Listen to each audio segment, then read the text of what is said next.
प्रधानमंत्री ने खाड़ी देशों में तनाव के बीच कई देशों के राष्ट्राध्यक्षों से की बात। गंभीर स्थिति पर चर्चा, शांति और स्थिरता के लिए कूटनीति पर जोर। मुख्यमंत्री की अध्यक्षता में सजा पुनरीक्षण परिषद की बैठक में 15 कैदियों के मामलों की समीक्षा, 6 कैदियों की रिहाई को मंजूरी।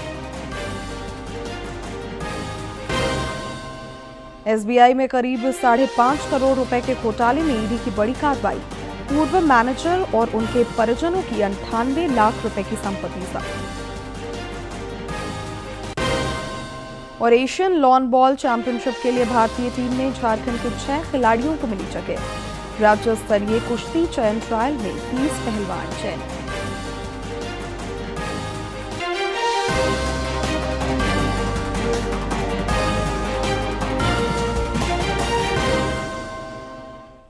नमस्कार, खबरें झारखंड में आपका स्वागत है। मैं हूं शिवानी कुमारी और अब समाचार विस्तार से। प्रधानमंत्री नरेंद्र मोदी ने खाड़ी देशों के तनाव के बीच कई देशों के राष्ट्राध्यक्षों के साथ फोन पर बात की है। इस दौरान उन्होंने पश्चिम एशिया संकट की गंभीर स्थिति पर चर्चा की।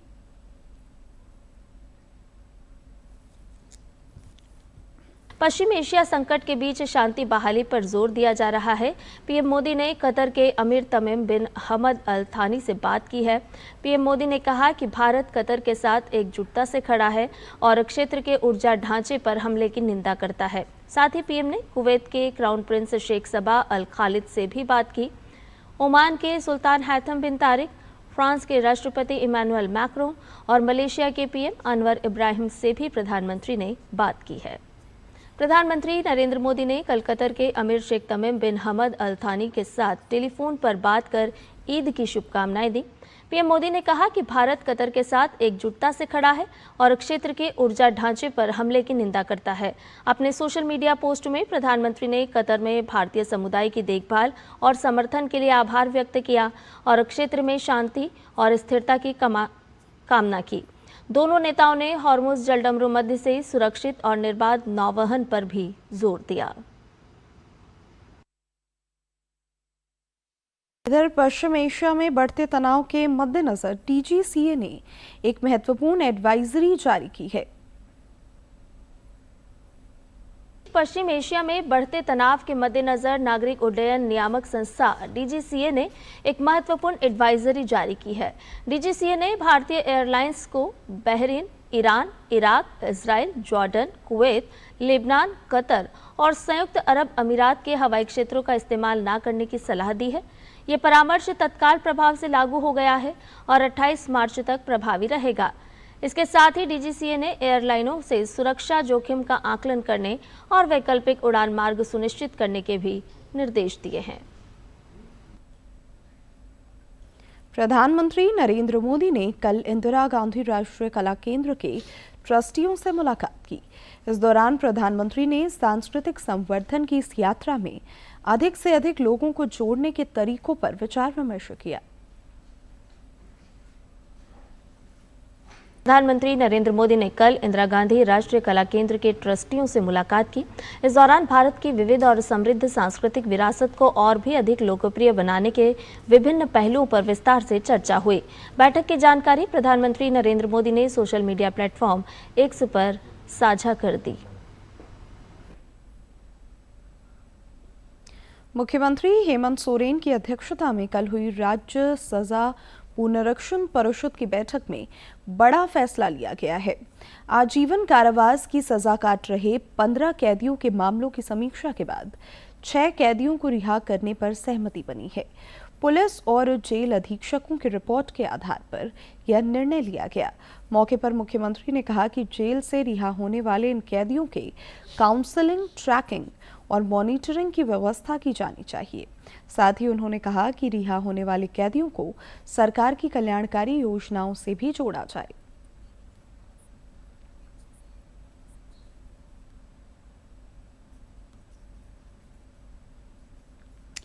मुख्यमंत्री हेमंत सोरेन से कल आवासीय कार्यालय में डॉक्टर श्यामा प्रसाद मुखर्जी विश्वविद्यालय रांची के कुलपति प्रोफेसर राजीव मनोहर ने शिष्टाचार मुलाकात की। इस दौरान उन्होंने विश्वविद्यालय में संचालित विभिन्न पाठ्यक्रमों, कार्यक्रमों और गतिविधियों से मुख्यमंत्री को अवगत कराया। भाजपा के प्रदेश प्रवक्ता अजय शाह ने आईएएस अधिकारी राजीव रंजन पर भ्रष्टाचार के गंभीर आरोप लगाए हैं। रांची में पत्रकारों से बातचीत में श्री शाह ने कहा कि परिवहन सचिव रहते हुए राजीव रंजन ने महज एक दिन के लिए ट्रांसपोर्ट कमिश्नर का पद संभालकर करोड़ों के टेंडरों वाली फाइलों का निपटारा किया। भाजपा नेता ने इस मामले की उच्च स्तरीय जांच की मांग की है। सचिव के समक्ष उपस्थित की जाएगी। यह आदेश तत्काल प्रभाव से लागू होता है। इस पर विभागीय सचिव का अनुमोदन प्राप्त है। यानी जो पावर ट्रांसपोर्ट कमिश्नर को सुप्रीम कोर्ट ने, झारखंड सरकार ने दिया, उस पावर को यहां के सचिव राजीव रंजन ने सीधा अपने पास ले लिया। और मजे की बात यह है कि जो आदेश निकला है यह ना तो सीएम के पास भेजा गया, ना चीफ सेक्रेटरी के पास, किसी विभाग में नहीं भेजा गया, ताकि चुप चुप तरीके से इस काम को किया जाए। इधर झामुमो की केंद्रीय महासचिव सह प्रवक्ता सुप्रियो भट्टाचार्य ने केंद्र सरकार से कोयले की कीमत कम करने की मांग की है। रांची में पत्रकारों से बातचीत में उन्होंने केंद्र सरकार से हर राज्यों को कोयला आवंटित करने की मांग की। कोयले के दाम में यह फर्क, उज्ज्वला योजना शुरू की कि धुआं मुक्त रसोई होगा। अरे पेट में भोजन के लिए धुआं तो बाद में, आग तो चाहिए। ये जो टकराव है इसमें सरकार को, क्योंकि हमारे पास, राज्य के पास मेजर मिनरल के नाम पर ना कोयला है ना पेट्रोलियम। हम राहत कहां से करेंगे जब तक केंद्र सरकार इस बारे में अपनी नीति स्पष्ट न करे। प्रवर्तन निदेशालय ईडी के रांची जोनल ऑफिस ने बैंक धोखाधड़ी मामले में बड़ी कार्रवाई की है। धन शोधन निवारण अधिनियम के तहत भारतीय स्टेट बैंक के पूर्व शाखा प्रबंधक मनोज कुमार और उनके परिजनों की 2 संपत्तियां कुर्की की गई हैं। लगभग 98 लाख रुपए की इन संपत्तियों में साहिबगंज का आवास और पटना का एक फ्लैट शामिल है।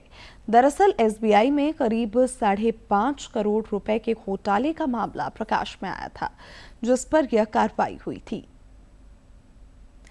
टाटा मोटर्स प्रबंधन, श्रम विभाग और यूनियन के बीच कल वेतन समझौते पर त्रिपक्षीय समझौता किया गया। समझौते पर टाटा मोटर्स के सीएचआरओ सीताराम कांडिये, यूनियन के अध्यक्ष शशि भूषण प्रसाद और जिला श्रम आयुक्त अरविंद कुमार की उपस्थिति में समझौते पर हस्ताक्षर किए गए। समझौते पर हस्ताक्षर के बाद टाटा वर्कर्स यूनियन के अध्यक्ष शशि भूषण प्रसाद, महामंत्री आरके सिंह और सलाहकार प्रवीण सिंह यूनियन कार्यालय पहुंचे, जहां श्रमिकों ने उनका जोरदार स्वागत किया। महामंत्री आरके सिंह ने कहा कि मजदूरों की सभी मांगों पर प्रबंधन ने सकारात्मक पहल की है। सलाहकार प्रवीण सिंह ने कहा कि कर्मचारियों ने यूनियन पर जो भरोसा जताया उसकी जीत हुई है।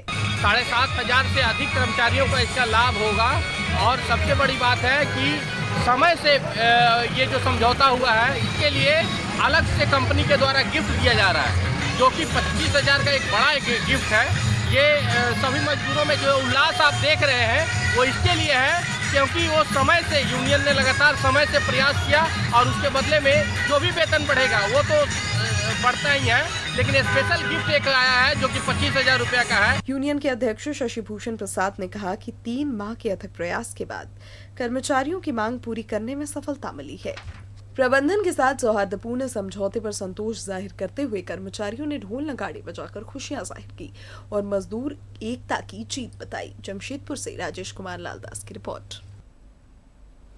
IIT ISM धनबाद में national symposium on critical mineral exploration का आयोजन किया गया। इस सिंपोजियम में देश भर के वैज्ञानिकों, विशेषज्ञों और शिक्षाविदों ने भाग लेकर क्रिटिकल मिनरल्स के विभिन्न पहलुओं पर चर्चा की। IIT ISM धनबाद के अप्लाइड जियोलॉजी विभाग की ओर से गोल्डन जुबली लेक्चर थिएटर में इस राष्ट्रीय सिंपोजियम का उद्घाटन किया गया।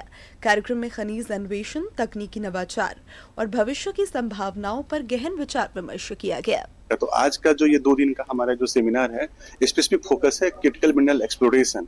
मतलब पूरे मदर अर्थ में क्रिटिकल मिनरल की कहाँ संभावनाएं हैं, अगर भारतवर्ष में और संभावनाएं हैं तो उसका किस क्वांटिटी में संभावनाएं है। सिंपोजियम में मुख्य अतिथि के रूप में NCPOR गोवा के निदेशक डॉक्टर थम्बन मेलोट शामिल हुए।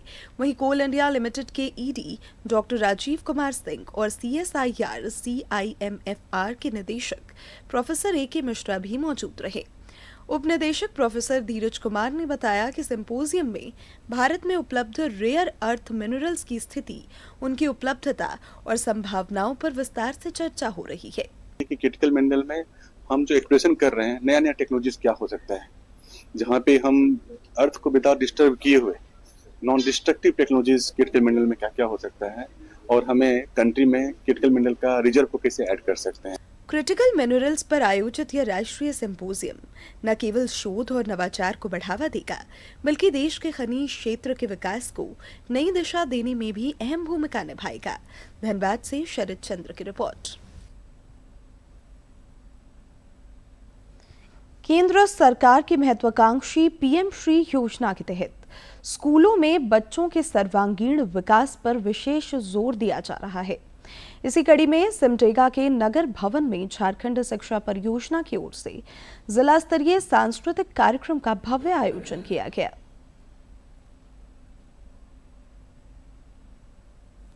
सिमडेगा का नगर भवन आज झारखंडी संस्कृति के रंगों से सराबोर नजर आया। PM श्री विद्यालयों के जिला स्तरीय इस आयोजन में नन्हे कलाकारों ने गीत, नृत्य और पारंपरिक वेशभूषा प्रतियोगिता में अपनी आकर्षक प्रस्तुतियों से समा बांध दिया। इतना ही नहीं, उत्कृष्ट प्रदर्शन करने वाले प्रतिभागियों को मंच पर सम्मानित भी किया गया।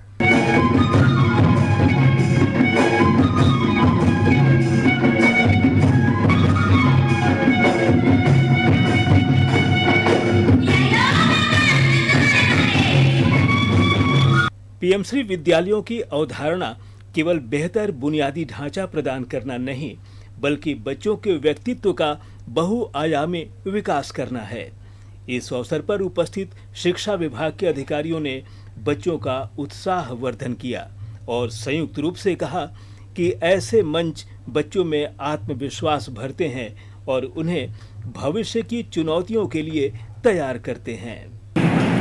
ठीक है, इसी के तालमेल के आधार पर सरकार का भी यह एक संकल्प है कि हम PM श्री विद्यालय को उस ऊंचाई तक ले जाए कि ये भविष्य में निजी विद्यालय को भी एक टक्कर दे सके, कि हम नेशनल लेवल पर अपने विद्यालय की पहचान को बढ़ा सकते हैं, दिखा सकते हैं और अपने बच्चों का न सिर्फ शैक्षिक यद्यपि हम लोग समग्र विकास कर सकते हैं।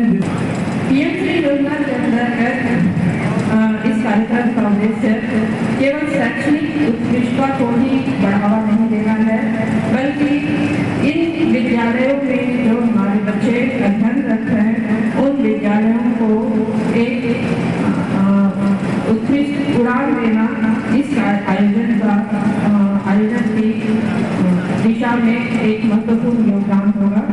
सांस्कृतिक विरासत और आधुनिक शिक्षा का यह संगम निश्चित रूप से सिमडेगा के इन प्रतिभावान बच्चों को एक नई ऊंचाई प्रदान करेगा। निश्चित रूप से जब बच्चों को उनकी प्रतिभा दिखाने का सही मंच मिलता है तो वे अपनी सफलता की कहानी खुद लिखते हैं। सिमडेगा से मनोज की रिपोर्ट। नई दिल्ली में आयोजित ट्रायल में झारखंड के खिलाड़ियों ने शानदार प्रदर्शन करते हुए 17वीं एशियन लॉन बॉल चैंपियनशिप में जगह पक्की की है। पुरुष वर्ग में दिनेश कुमार और सुनील बहादुर, जबकि महिला वर्ग में रूपा रानी तिर्की और रेशमा कुमारी का चयन हुआ है। अंडर 25 वर्ग में सौरभ कुमार और बसंती कुमारी ने शीर्ष रैंक हासिल कर राज्य का मान बढ़ाया है।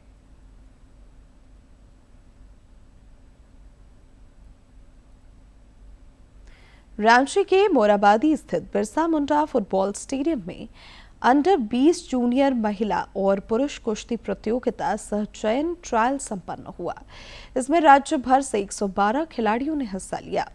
चयनित 20 पुरुष और 10 महिला पहलवान अब राष्ट्रीय प्रतियोगिता में झारखंड का प्रतिनिधित्व करेंगे। इसके पहले सभी खिलाड़ियों को 7 दिवसीय विशेष प्रशिक्षण शिविर दिया जाएगा। राष्ट्रीय कुश्ती प्रतियोगिता 12 से 14 अप्रैल तक दुर्ग, छत्तीसगढ़ में आयोजित होगी। वर्ल्ड एथलेटिक्स काउंसिलिंग ने भारत को इंडोर चैंपियनशिप 2028 की मेजबानी के अधिकार दिए हैं। इसकी पुष्टि एथलेटिक्स फेडरेशन ऑफ इंडिया के अध्यक्ष बहादुर सिंह सगू ने की। एएफआई अध्यक्ष ने कहा कि भारत भुवनेश्वर में वर्ल्ड एथलेटिक्स इंडोर चैंपियनशिप 2028 की मेजबानी करेगा। Bharat 2028 world athletics indoor championship की मेजबानी करेगा। चैंपियनशिप का आयोजन ओडिशा के भुवनेश्वर में किया जाएगा। ये वैश्विक प्रतियोगिता कलिंगा इंडोर स्टेडियम में आयोजित होगी। एथलेटिक्स फेडरेशन ऑफ इंडिया के अध्यक्ष बहादुर सिंह सागू ने कहा कि वर्ल्ड एथलेटिक्स काउंसिल ने 2028 की इंडोर चैंपियनशिप की मेजबानी भारत को आवंटित की है। ये फैसला पोलैंड के तोरून में 2025 विश्व इंडोर एथलेटिक्स चैंपियनशिप शुरू होने से ठीक एक दिन पहले अंतर्राष्ट्रीय संस्था की बैठक में लिया गया। कलिंगा इंडोर स्टेडियम में 24 और 25 मार्च को पहली राष्ट्रीय इंडोर एथलेटिक्स चैंपियनशिप आयोजित होगी। सागू ने आगे ये भी बताया कि ओडिशा देश में ट्रैक एंड फील्ड का प्रमुख केंद्र बनकर उभरा है। घरेलू प्रतियोगिताओं के अलावा राज्य अंतर्राष्ट्रीय प्रतियोगिताओं की भी मेजबानी करता रहा है। भारत ने इससे पहले 2004 में नई दिल्ली में वर्ल्ड हाफ मैराथन चैंपियनशिप 2004 की मेजबानी की थी। आज चैत्र नवरात्रि का दूसरा दिन है। आज श्रद्धालु मां दुर्गा के दूसरे स्वरूप मां ब्रह्मचारिणी की विशेष पूजा अर्चना कर रहे हैं। धार्मिक मान्यताओं के अनुसार तप का आचरण करने वाली मां की आराधना से जीवन में सुख, शांति और समृद्धि आती है। चैत्र नवरात्रि का आज दूसरा दिन है। भक्त मां दुर्गा के दूसरे रूप ब्रह्मचारिणी की पूजा कर रहे हैं। ब्रह्मचारिणी का अर्थ है वो माता जो साधना और तपस्या में लीन है। देवी का ये रूप हमें संयम, तपस्या और धैर्य की शक्ति का महत्व सिखाता है। मां ब्रह्मचारिणी श्वेत वस्त्र धारण करती हैं। उनके हाथ में कमल और माला होती है। भक्त उन्हें श्रद्धा और विश्वास के साथ पूजते हैं। नवरात्रि के दूसरे दिन भक्त माता ब्रह्मचारिणी को फल, दूध और मौसमी फल अर्पित करते हैं। विशेष रूप से ब्रह्मचारिणी माता का ध्यान और मंत्र जाप करते हैं, जिससे न केवल मानसिक शांति मिलती है बल्कि जीवन में सकारात्मक ऊर्जा और आत्मविश्वास भी बढ़ता है। पूजा के साथ किए गए भजन और आरती से माहौल आध्यात्मिक बन जाता है। नवरात्रि के दूसरे दिन मां ब्रह्मचारिणी की पूजा करके भक्त अपने जीवन में संयम, तपस्या और ध्यान की महत्ता समझते हैं। मान्यता है कि मां ब्रह्मचारिणी की पूजा करने से भगवान शिव भी प्रसन्न होते हैं। भक्तों को ज्ञान, सुख और शांति की प्राप्ति होती है। भक्तों का विश्वास है कि ब्रह्मचारिणी माता के आशीर्वाद से जीवन में स्थिरता, साहस और आत्मविश्वास आता है। नवरात्रि का दूसरा दिन हमें याद दिलाता है कि संयम, तपस्या और धैर्य के बिना जीवन में वास्तविक शक्ति और सफलता नहीं मिल सकती। ब्रह्मचारिणी माता हमें यही संदेश देती हैं।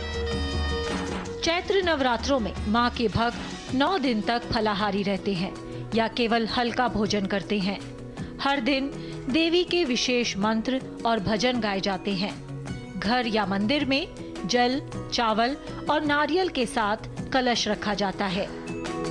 नवरात्रि के रंग हर साल जीवन में उत्साह और भक्ति का संचार करते हैं।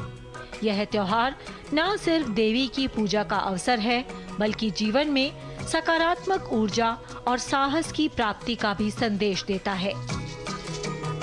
Bureau report, DD news.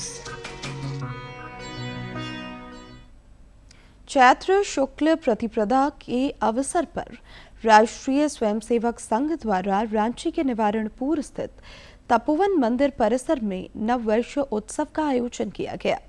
संघ के प्रांत प्रचारक गोपाल शर्मा ने मौके पर उपस्थित लोगों को संबोधित करते हुए भारतीय नववर्ष की महत्ता को बताया। उन्होंने कहा कि पर्यावरण और पशुओं के प्रति आस्था भारतीय परंपरा रही है। हम प्रकृति की पूजा करते हैं, इसलिए इसके प्रति जागरूकता जरूरी है। मौके पर संघ के क्षेत्र प्रमुख अनिल ठाकुर, महानगर प्रचारक विशाल गोपालन नायर, नरसिंह कुमार मौजूद थे। आग्रह किया वो क्या है, वृक्ष लगाना चाहिए। आपके जन्मदिन पर हो, आपके विवाह के शादी के सालगिरह पर हो, आपके माता पिता, आपके बच्चे, हर एक साल जो है उनका जन्मदिन आता है, कम से कम एक परिवार जो है 5-7 इस प्रकार से वृक्ष लगाए। पंच परिवर्तन में 3 बातों का आग्रह किया है। क्या कहा है? पर्यावरण के संदर्भ में पेड़ लगाइए, प्लास्टिक भगाइए, और क्या है, पानी बचाइए। जमशेदपुर के सोनारी स्थित ललन अखाड़ा का 75 वर्ष पूरे हो गए हैं। इस साल यह अखाड़ा श्री श्री संकट मोचन हनुमान मंदिर परिसर में अपना अमृत महोत्सव मनाएगा। अखाड़ा के संरक्षक पन्ना सिंह जंघेल ने बताया कि पिछले 25 वर्षों से मणिपुर के खिलाड़ी यहां भाग लेने आते थे, लेकिन इस बार ओडिशा और झारखंड की टीमें अपना करतब दिखाएंगी। मौके पर अखाड़ा के पदाधिकारी विनोद सिंह ने कहा कि प्रतिदिन अखाड़ा संचालन के साथ ही भजन संध्या कार्यक्रम का आयोजन किया जाएगा। महोत्सव के रूप में मना रहे हैं और हमारा इस बार जो है अनेकों कार्यक्रम रखे गए हैं, इसलिए हम अखाड़ा का शुरुआत एकम से चालू किए हुए हैं। क्योंकि हमारा 75वां वर्ष है, लेकिन कुछ खिलाड़ियों जो नहीं आ पाए, इसके लिए अफसोस है। हम लोगों को नहीं बुला पाए। 75वां वर्ष था। मणिपुर हमारे यहाँ 25 साल से आ रहा है, लेकिन इस बार वो लोग नहीं आ पाएंगे। उसी तरह और भी कुछ टीम से उस साइड से नहीं आ पाएंगे, तो इस बार उड़ीसा के और झारखंड के ही कुछ।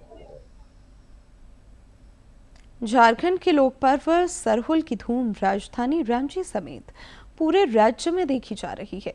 कल यह प्रकृति पर्व पारंपरिक हर्षोल्लास के साथ मनाया जाएगा और शोभा यात्रा निकाली जाएगी। शोभा यात्रा को लेकर रांची में ट्रैफिक व्यवस्था में बदलाव किए गए हैं और सुरक्षा के व्यापक इंतजाम हुए हैं। इससे पहले पूर्व संध्या पर जगह जगह कार्यक्रम आयोजित हो रहे हैं। रांची के झारखंड केंद्रीय विश्वविद्यालय में सरहुल पूर्व संध्या का आयोजन किया गया। इस अवसर पर जनजातीय समाज के लोगों ने साल वृक्ष की पूजा अर्चना कर अखड़ा में सामूहिक नृत्य किया।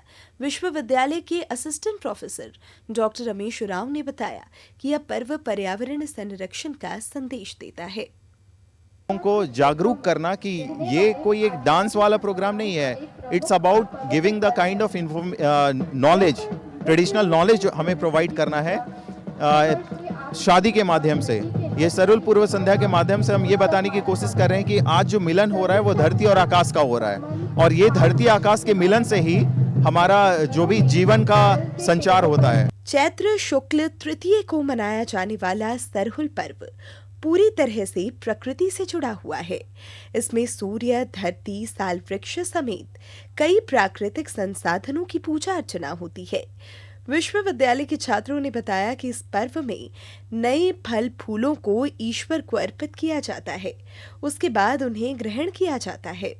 शादी विवाह जो हम लोग बोलते हैं, हम लोग भाषा में फगुआ कटाता है। उसके बाद में जब तक हम लोग का ये सरहुल पर्व त्योहार नहीं बीतता है, तब तक हम लोग का कोई नया कार्य नहीं होता है। नेचर में सभी नए पत्ते आ रहे हैं, नए नए फूल आ रहे हैं। हम उन्हीं का पूजा करते हैं, उन्हीं के साथ सेलिब्रेट करते हैं। इसी आनंद, इसी उल्लास को लेकर हम लोग यहाँ पे नाच गान रिजढंग करते हैं। बहुत सारा अपना जो वाद्य यंत्र होता है जैसे नगाड़ा, ढोल, मांदर, ये सब अपना जो वाद्य यंत्र है उसको लेकर के हम लोग अखाड़ा में है ना अपना पाहन जो होते हैं वो पूजा अर्पित करते हैं। उसके बाद में सारा अपना कार्यक्रम स्टार्ट होता है, शुरुआत होती है। विद्यार्थियों ने जहां पारंपरिक वेशभूषा में वाद्य यंत्रों की धुन पर सामूहिक नृत्य किया, साथ ही पर्यावरण संरक्षण का भी संदेश दिया।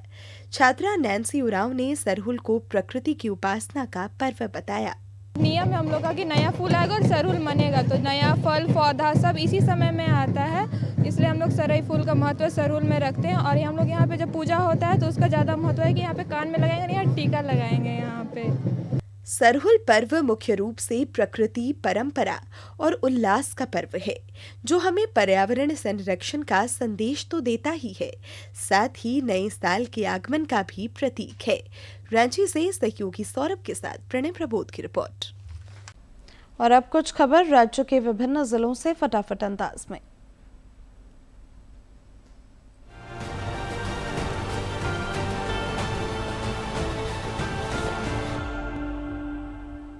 लातेहार में उपायुक्त उत्कर्ष गुप्ता ने गैस एजेंसी प्रतिनिधियों के साथ बैठक कर पारदर्शी वितरण, रेट लिस्ट प्रदर्शित करने, ई-केवाईसी पूर्ण करने और उपभोक्ता हित सुनिश्चित करने के निर्देश दिए। कालाबाजारी पर सख्त कार्रवाई की चेतावनी भी दी गई। लातेहार में एसपी कुमार गौरव को मिली सूचना पर सदर पुलिस ने NH 75 से बड़ी कार्रवाई करते हुए भारी मात्रा में गांजा बरामद किया। तस्कर भूसा के बीच छिपाकर गांजा ले जा रहे थे। पुलिस ने ट्रक जब्त कर आगे की कार्रवाई शुरू कर दी है। लातेहार में गिरफ्तार जोनल कमांडर मृत्युंजय भुइयां की निशानदेही पर पुलिस ने गारू के मिर्चैया जंगल की गुफा से 2 हथियार, कारतूस और अन्य सामग्री बरामद की है। एसपी कुमार गौरव ने बताया कि 14 मार्च को नक्सली की गिरफ्तारी हुई थी। आगे जांच जारी है। पलामू के मेदिनीनगर में ईद, सरहुल और रामनवमी से पहले पुलिस ने राइट कंट्रोल मॉक ड्रिल कर दंगा और भीड़ नियंत्रण की तैयारी पर की। आधुनिक उपकरणों के साथ त्वरित कार्रवाई का अभ्यास किया गया और लोगों से शांति तथा अफवाहों से दूर रहने की अपील की गई। देवघर में उपायुक्त नमन प्रियेश लकड़ा की अध्यक्षता में जल और स्वच्छता बैठक हुई। गर्मी से पहले ग्रामीण पेयजल व्यवस्था दुरुस्त करने, जल संरक्षण बढ़ाने और सभी गांवों के लिए सुजलम ID बनाने के निर्देश दिए गए ताकि निगरानी और आपूर्ति बेहतर हो सके। रांची में उपायुक्त मंजुनाथ भजंत्री की अध्यक्षता में ईद, सरहुल और रामनवमी को लेकर बैठक हुई। संवेदनशील क्षेत्रों में पुलिस तैनाती, ड्रोन और सोशल मीडिया निगरानी बढ़ाने और शांति सौहार्द बनाए रखने के निर्देश दिए गए। गुमला में सरहुल, ईद और रामनवमी को लेकर खाद्य सुरक्षा पर विशेष सतर्कता बरती जा रही है। उपायुक्त के निर्देश पर शहर में खाद्य प्रतिष्ठानों और ठेला संचालकों की जांच हुई। साफ सफाई, अखाद्य रंगों पर रोक तथा मानकों के पालन के निर्देश दिए गए।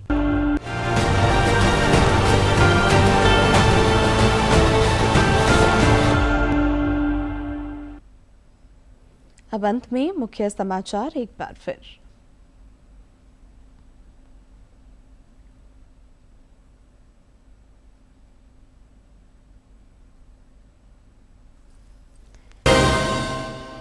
प्रधानमंत्री ने खाड़ी देशों में तनाव के बीच कई देशों के राष्ट्राध्यक्षों से की बात। गंभीर स्थिति पर चर्चा, शांति और स्थिरता के लिए कूटनीति पर जोर।